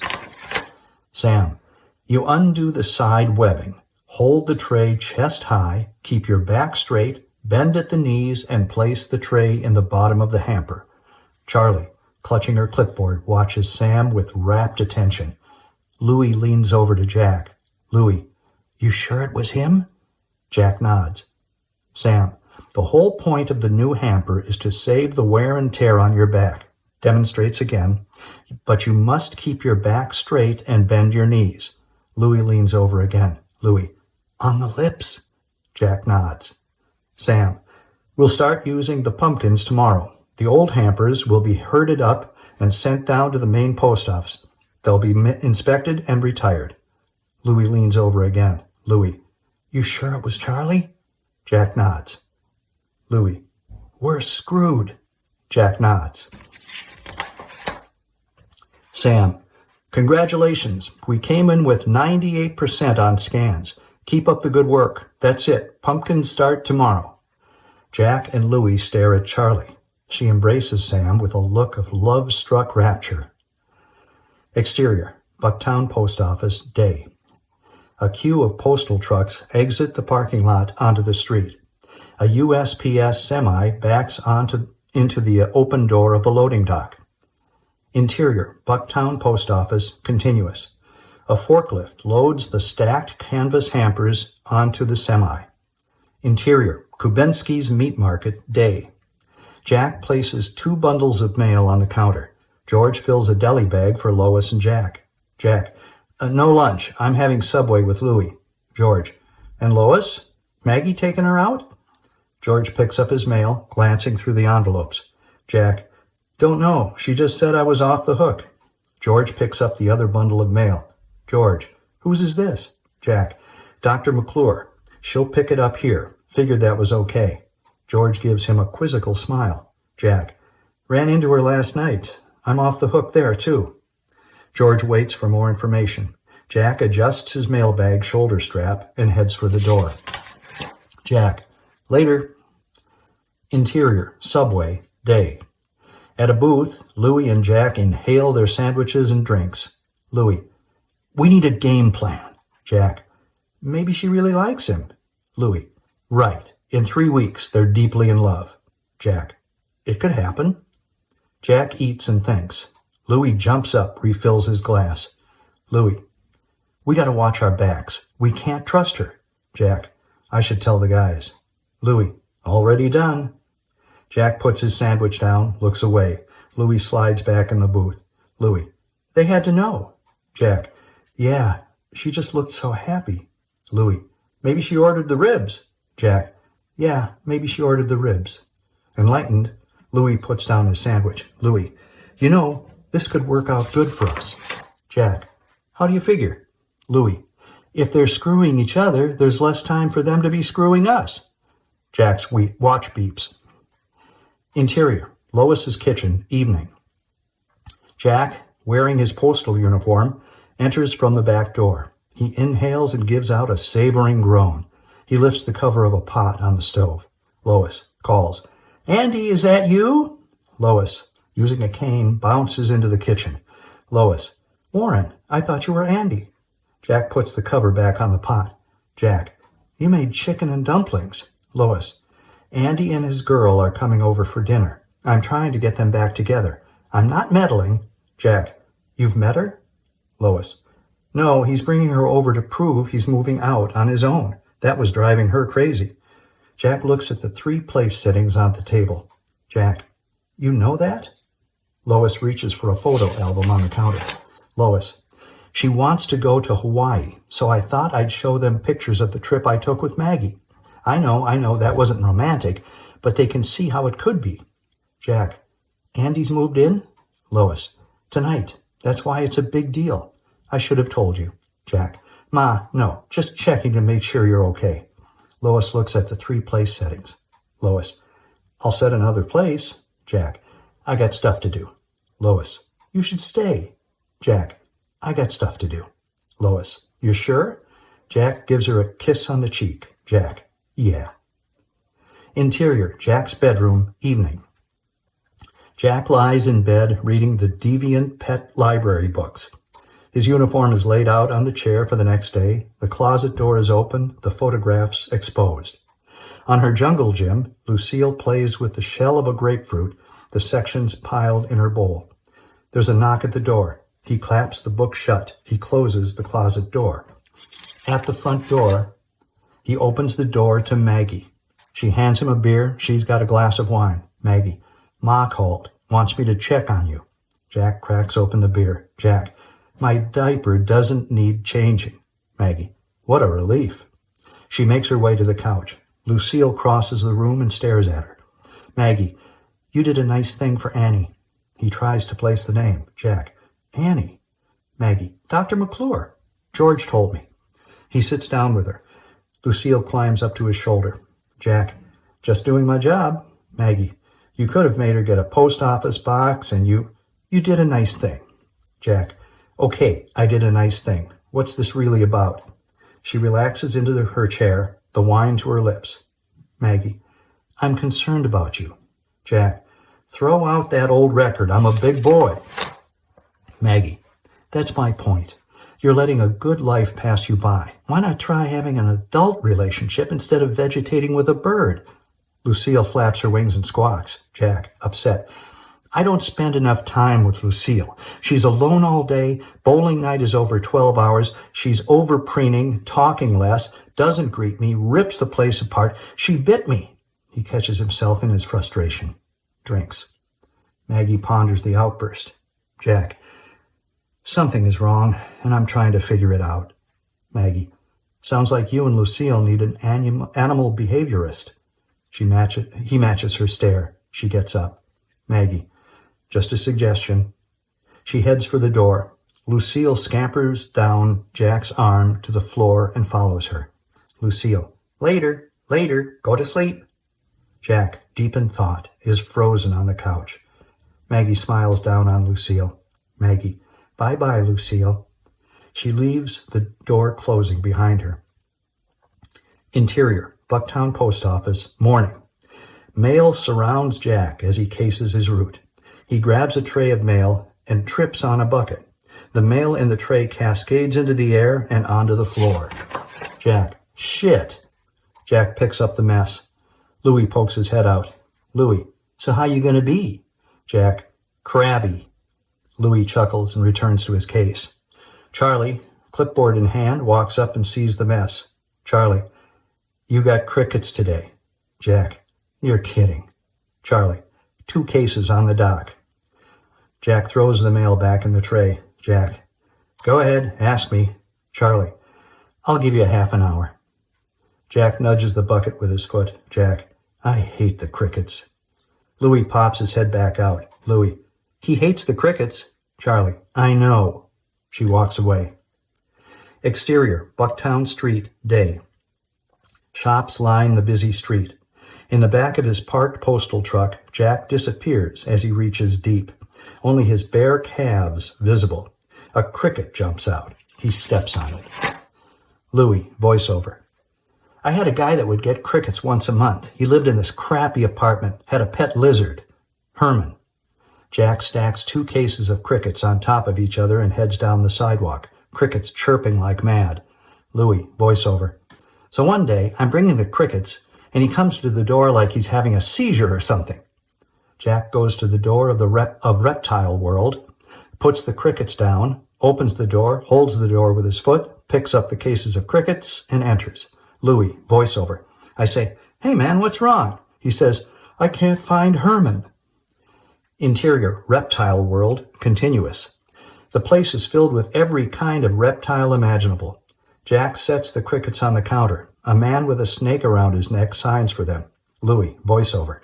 Good old Herman had crawled in between the walls to get a cricket. The cops came. The landlord went ballistic. The guy got evicted. Jack shakes his leg. A cricket falls from his pants to the floor. He steps on it. Interior, bowling lanes, night. Tall guy and big dumb farm animal ignore Louis. Andy is engrossed in the tale. Jack laces up his bowling shoes. Louis picks up his ball and assumes his throwing pose. Louis.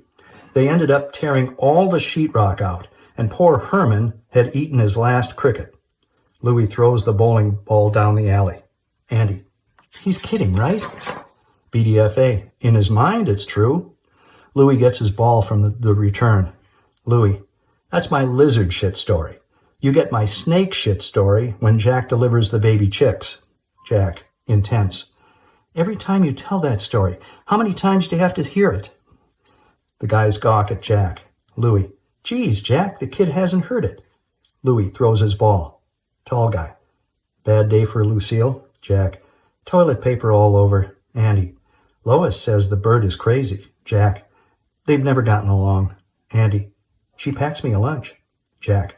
Have her make egg salad. Really good. Andy. Yeah, she puts mustard in it. Jack gives a bewildered nod, picks up his bowling ball. Tall guy. The kid got his gal back. Andy. We're going to Hawaii. BDFA. We should go to the bar and celebrate. Louis dances back from the lane. Tall guy keeps score. Louis. Yeah, drunk chicks dig me. Tall guy. Jack, you're up. Jack positions himself ready to throw. He looks down the alley. The pins seem a million miles away. He pulls the ball to his chest and stares. Exterior, Chicago main post office, night. The street is quiet. The building is filled with light. Interior, Chicago main post office, continuous. The loading dock bustles with dock workers unloading mail. The old canvas hampers are stacked near an open semi ready to be loaded. A dock worker unstacks a pile, checking each hamper. In the bottom hamper, a single letter lies. In black and white, the original journey of the letter dancing in the air and floating to the bottom of a hamper replays. The worker almost misses the letter, but stops and reaches down for it. He stares at the address. Lois Jakowski, 1312 West Cortlandt, Chicago, Illinois, 60647. The worker studies the letter and the postmark, scratches his head. At the desk, he picks a rubber stamper and stamps the letter with big red words, found in supposedly empty equipment. The worker tosses the letter in a bucket of mail. Interior, Jack's apartment bedroom, morning. The early morning sun streams across the bed where Jack sleeps. An alarm goes off. Jack rolls over and silences it. Lucille stretches her neck and bats her wings. Jack groans to his feet. Lucille. Later.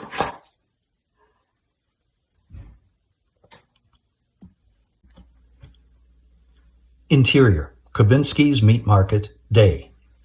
Jack puts 2 bundles of mail on the counter and slides his bag off his shoulder. George finishes waiting on a customer. George, what's for lunch? Jack, pierogies? George, to go? Jack points to an empty table. George dishes up his lunch. Jack, any outgoing? George, just mine. Annie charges through the door with a handful of letters. George, and hers. Annie, Jack, I'm so glad I caught you. She hands the mail to Jack. He tucks it in his bag. George slides a plate of food to Jack. Annie leans toward him and inhales. Annie, give me some of that, George. It smells divine. At the table, Annie eats with enthusiasm. Uneasy, Jack eats slowly, his attention on Annie. Annie calls to George. I want the recipe. George, not even with torture. Jack, I'll get it from my mother. George, just trying to make a living. George laughs and walks into the kitchen. Jack clears his throat, almost a choke. Jack, I know you work with dogs. Do you help birds? Annie, surprised, pleased. Annie, I have, but mostly I help their owners to understand them. Jack, yeah, I've been reading, but nothing on birds, mostly dogs and cats. I've got a bird. Annie, and? Jack, can we make an appointment? Annie, certainly. Jack, my day off is tomorrow. Annie thinks a moment. Annie, 3:30? Jack, that's good. Annie, what is your bird's name? Jack, Lucille. Annie, Lucille, I can't wait to meet her. Interior, Jack's apartment bedroom, morning. The sun filters across the bed and floor. The chair, usually holding his uniform, is empty. Lucille basks in the sun. Lucille, hi, Jack, don't say it on a plane. Jack lifts his arm to her. Interior, Bucktown Post Office, morning. Andy cases mail at Jack's case. He reaches into a mail bucket and finds the letter stamped, found in supposedly empty equipment. He studies it. Louis rings a bell. Louis, break time, scholarly gentlemen. Andy, hey, Louis, I got a supposedly empty. The break buddies gather at Jack's case. Louis, deliver it and run like hell. Andy, it's to Lois Jakowski. Louis takes the letter from him. They study it. Louis, look at the postage. It's over 20 years old. He hands the letter back to Andy. Louis, we'll get the lowdown at break tomorrow. Interior, library, day. Jack approaches the desk where Jane works at the computer. He places the animal books on the counter. She joins him. Jack, thanks for trying to find something on animal behavior. Nothing on birds. Jane, I can keep looking. Jack, that's okay. I've got an appointment with a doctor today.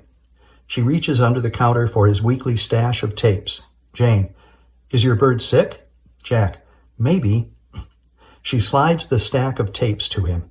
On her third finger of her left hand is a diamond ring. It sparkles. Instinctively, he moves in for a closer look. Jane, mostly biographies this week. Jane catches him staring at her ring. She smiles. Jack, that's a pretty ring. Jane, thank you. I got engaged. Jack, who's the lucky guy? Len, off screen. That would be me. Len sidles up next to her. Jack is pretty stunned. Jack, congratulations to both of you. Len, beaming. Thanks. He stares at their smiling faces. He picks up his tapes. Jack, I'll see you next. Jane, Friday. Yeah, Friday. Jack. He walks away. Interior, gas station, day. In the back room, Don and Jack eat food from Kubinski's. On the table is a large sealed shipping box. Don, open it. Jack, replica. I'm sending it back. Don, just take a peek at it. Jack, then what? Don, you put it on and drive her. Don pushes the box to Jack. Interior, Annie McClure's office, afternoon. Lucille struts around on the floor, flapping wings, squawking. Annie and Jack observe her. Lucille, hi, Jack, don't say it on a plane. Annie, she's very clever. How old is our dear Lucille? Jack, almost 20. Annie, And how long have you known her? Jack. Almost 20. Annie gestures toward Jack. Most marriages don't last that long. Lucille charges Annie. Annie backs away from Jack. Annie. She's protecting her man. Jack. She does that. Annie. Well, from what you tell me, I'd say she gets bored. She needs another bird. Even a parakeet would help. Somebody to talk to and watch. Jack. But she's not talking like she used to. I could play a song, and just from the intro, she'd know the group. Annie. Smart and musical. What kind of music? Jack. Mostly rock. Annie stoops down to Lucille's level. She puts out her arm. Lucille latches on. Annie admires her. Annie.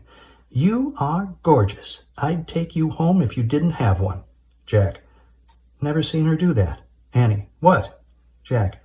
Go to someone. She always wants me. Lucille's attention stays with Annie. Annie. Talk some more to her. Jack. Lucy, I'm home. Lucille doesn't respond. Annie. I don't think she likes that. Jack. I say it every day. She used to come running. Annie. Say it again. Jack. Lucy, I'm home. Lucille plays with Annie's collar. Jack. That's what I mean. There's something wrong. I don't know her. We did everything together. That's how she learned the music. I'd take her to concerts. She's been on stage with Jimmy Buffett. Annie. Clap. Real loud. Jack claps. Lucille ignores him. Annie moves closer to Jack. Lucille flaps and squawks. Jack takes her from Annie. Lucille climbs to his shoulder. Annie. How many concerts did you take her to? Jack. Some I remember, some I don't. Annie. I see. I think our dear Lucille is a bit hard of hearing. Jack. She's deaf? Annie. And scared. Jack. That makes sense. Annie. She's getting older. Life changes as you age. If you understand that, you can still be close. Just different close. Jack. I liked it the way it was. Annie. So did she. That's why she's acting up. Get her a little buddy and she'll do better. You both got to start a new way of living.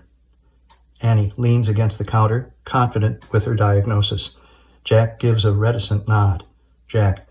How much do I owe you? Annie thinks. A smile forms. Annie. You owe me dinner, Jack. Jack. When? Annie. How about tonight? Jack considers her proposal. Annie. Take her home. I'll meet you at the bar and grill at 6:30. Jack. Okay. He heads for the door. Lucille. Later. Annie. Bye, Lucille. Interior, Lois's bungalow, kitchen, day. Mail is sprawled on the table except for the supposedly empty letter. Jack enters through the back door. He notes the mail. Jack. Ma, you ready to go? He grabs a soda from the refrigerator. Jack. Maggie's making pot roast. He opens the soda and takes a swig. Jack. Ma, where are you? He makes his way to the living room. On the couch, holding the letter, is Lois with a strange, serious look on her face. Jack. You okay? She nods. He sits next to her. He sees the letter. Jack. What's that? Lois. It's a letter from a woman. Jack looks at the envelope. The words jump out at him. His hand shakes. Lois. I want to read it to you. Jack. This is crazy. Lois. Dear Madame Jakowski, I am a French photojournalist covering the Gulf War. I am dictating this letter to a hospital aide. Jack's head sinks into his hands. As the letter reads, the photographs on his closet door shuffle in his mind. The woman, the children, Jack with the gun, Jack and the woman, her face, her eyes, her smile. Michel Depardieu, voiceover, French accent. I am seriously wounded and not sure of my recovery. I am very worried about your son, Warren. He accompanied me on a mission and we were hit with a roadside bomb. I was rescued, but he was taken by enemy forces. I have known Warren only a short time, but time here means nothing. I am compelled to tell you of the wonderful man that is your son. He is kind to me, to all, especially the children. He is a gentle soul that has suffered in this strange reality. I am older and more experienced, but I have never loved anyone like my dear Warren. I cannot imagine your sorrow at this time, for I cannot get past my own. I pray for his rescue. Peace and love, Michel Thibodeau. His eyes are moist. His chin quivers. She folds the letter. Lois. What happened to her? Jack. The bomb was on her side of the jeep. They took me, but left her to die. Reconnaissance found her. Airlifted her to medical. I was released at the end of the war, but she had died. Lois touches his arm, overcome with his emotion. Jack stoically stares at nothing. Lois, what are you thinking? He wipes his eyes. Jack, I never said goodbye. She grips his hand, waiting for more words. Silence. Lois, tenderly. You can always say goodbye. It's the hello you might miss. She hands him the letter. He puts it in the envelope. Lois, I had no idea. He tucks the letter in his pocket. Interior, Maggie and George's dining room evening. The family, seated at the table, pass around the pot roast dinner. Jack's chair is empty. Maggie, he's never missed pot roast. Lois, there's always a first time. AJ, I got a B- on my soldier paper. George, that's great. AJ, do you think Andy would come to my class for extra credit? Lois, I'll ask him. Nick stretches past Jack's chair to hand Lois the potatoes. Nick, Baba, do you want a ride to the grocery store? Lois, I need bananas and coffee. Nick, cool. Maggie plays with the food on her plate. She fixates on the empty chair. Maggie, that's all he said. I need to pay a bill? Lois, yes, a doctor bill. Maggie, very strange. Lois, I didn't want to meddle. Surprised, they gawk at her. Interior, Jack's bedroom, evening. Jack stands in front of the mirror, combs his hair. He sets the comb down and picks up the letter from Michelle. He rubs it as if he is touching her. He opens a drawer and puts the letter in. On the bed are the photographs from the closet. He studies them one by one, stopping on the last, the picture of Michelle smiling. He pulls the picture to his chest in an embrace. He lifts it to his lips and kisses her. He stacks the pictures and places them in the drawer with the letter. He closes the drawer. Interior, Jack's garage, evening. Jack lifts the hubcap out of the box. He examines it. He holds it up to the tire on the vintage Chevy. Exterior, Jack's apartment, evening. Jack's white Chevy is parked in the street. The garage door opens. The vintage Chevy is backed out, the replica hubcap on the front tire. Jack backs the car onto the street. Interior, Maggie and George's dining room, continuous. The whole family at the window watches Jack drive Betty the Chevy out of the garage. AJ, he did it. Nick, do you think he'll let me drive it? George, I think champagne is in order. Maggie, I'll get it. Jack drives away. Lois lingers at the window, a smile across her face.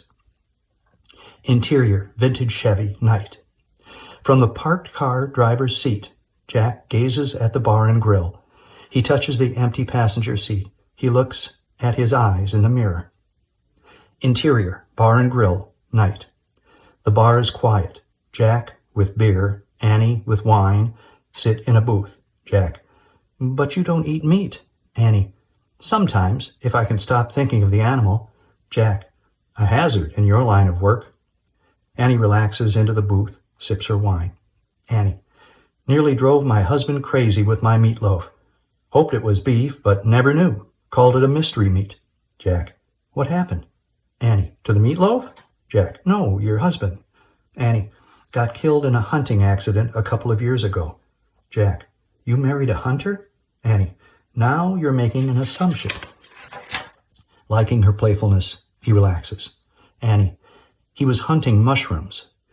Tripped on a tree root and hit his head on a rock. Just like that, I lost him.